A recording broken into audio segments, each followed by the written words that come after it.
بص يا اسطى، في لعيبة أعظم من مارادونا، وفي لعيبة تانية أمهر منه بكتير. بس مفيش لاعب الناس حبته بالطريقة دي، وده يمكن أغرب سر في تاريخ الكورة. إزاي راجل كان عصبي متهور ومدمر نفسه بنفسه يفضل عايش في قلوب الناس أكتر من اللاعب المتكامل؟ ليه ميسي كسب كل حاجة إلا الحاجة الوحيدة اللي كسبها مارادونا؟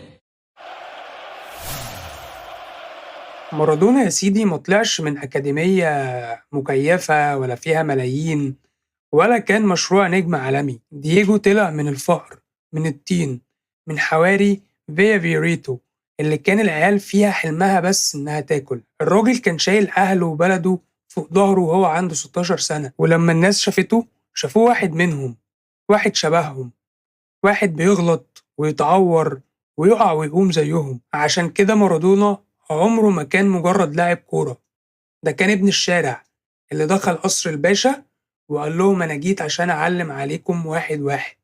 طبعا أنت هتسألني دلوقتي وتقول لي طيب يا مستر عبعال، هو الناس فعلا ممكن تحب لاعب عشان قصته أكتر من مستواه؟ خليني أقول لك يا حبيبي المستر عبعال، وهي إن الناس أصلا في العموم بتحب اللاعب عشان قصته أكتر من مستواه أو حرفنته. يعني ممكن مثلا تلاقي لعيبة مد ولكن بحكاياتهم خالدين في كتب التاريخ. ولكن خلينا نقول برضو مارادونا كان مزيج بين الاتنين، بين اللعيب الجامد اللي بيرقص ويعدي من الفريق كله ويجيب بطولات، وبين إن قصته قصة دراماتيكية بنسبة 100%. بالإضافة كمان إن الناس بتدور على اللي شبهها، والغلابة بيحبوا لحظات الانكسار اللي بيجي بعدها انتصار كبير. طيب عارف ليه الأرجنتينيين بيشوفوا لحظة إيد الله أعظم لحظة في حياتهم؟ عشان دي ما كانتش مجرد كورة. الأرجنتين ساعتها كانت خارجة من حرب المالفينس مكسورة قدام إنجلترا، ناس ماتت وناس اتهجرت وبلد كاملة حاسة بالإهانة. مارادونا دخل الماتش ده كأنه داخل حرب، مش مجرد ماتش كورة، وراح جاب جون بإيده وضحك على الإنجليز قدام العالم كله. وبعدين بعدها بدقايق جاب أعظم جون في التاريخ، كأنه كان بيقول لهم أنا أقدر أغلبكم بالغش وأقدر أغلبكم بالشرف. وده الفرق يا اسطى، ميسي بيلعب داخل النظام، مارادونا كان بيكسر النظام نفسه. طيب هل يعني انت شايف يا مستر عبعال ان مارادونا اعظم من ميسي؟ خليني اقول لك يا حبيبي المستر، انا شايف ان ميسي يمكن يكون افضل لاعب كورة في التاريخ، وارقامه وموهبته تحكي عنه. بس مارادونا كان اكبر بكتير من مجرد لاعب عنده موهبة ولا بطولات. في الوقت ده ايطاليا كانت متقسمة طبقات، الشمال الطبقة الغنية المتكبرة، والجنوب طبقة العمال والفقراء اللي بيتعاملوا معاهم كأنهم درجة تانية.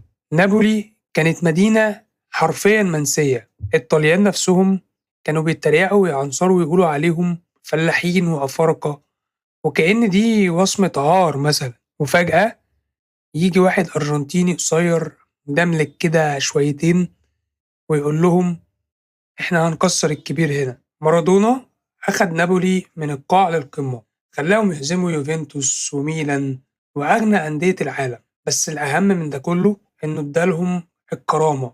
عشان كده لما تتفرج على جمهور نابولي وهو بيبكي على مارادونا، ولا حتى وهم عاملين له تمثال في المدينة، ما تستغربش، وافهم إن هم مش بيبكوا على مجرد لاعب جاب لهم بطولات، هم بيبكوا على الراجل اللي خلاهم يحسوا إنهم بني آدمين.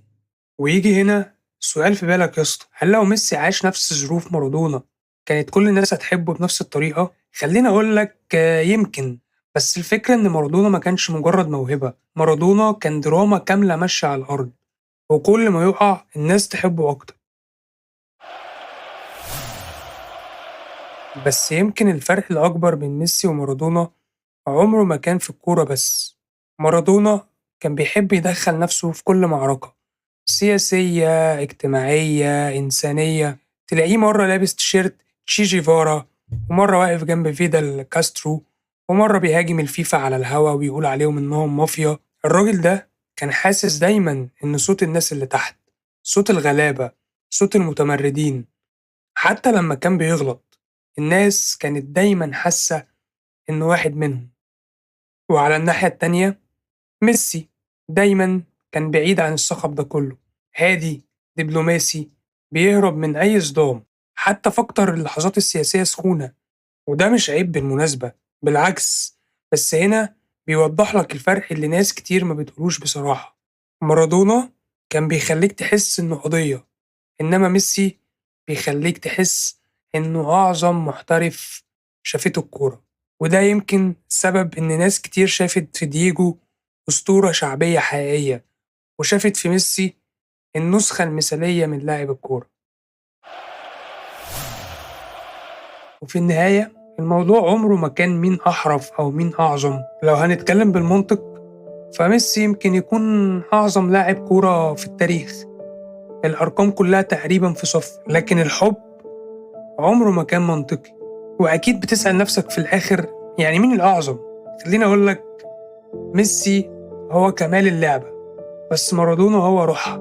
ميسي هو اللي انت بتتمنى ابنك يبقى زيه، بس مارادونا هو اللي انت بتحس انك نفسك انت اللي تبقى زيه وتعيش نفس قصته. عشان كده حتى بعد كأس العالم ميسي فضل ملك الكورة، لكن دييجو أرماندو مارادونا هيفضل أسطورتها المفضلة الخالدة الملعونة. سؤال أخير يا اسطى، هل أنت مع الكمال ولا مع القصة الأسطورية؟ مستني رأيك في الكومنتات.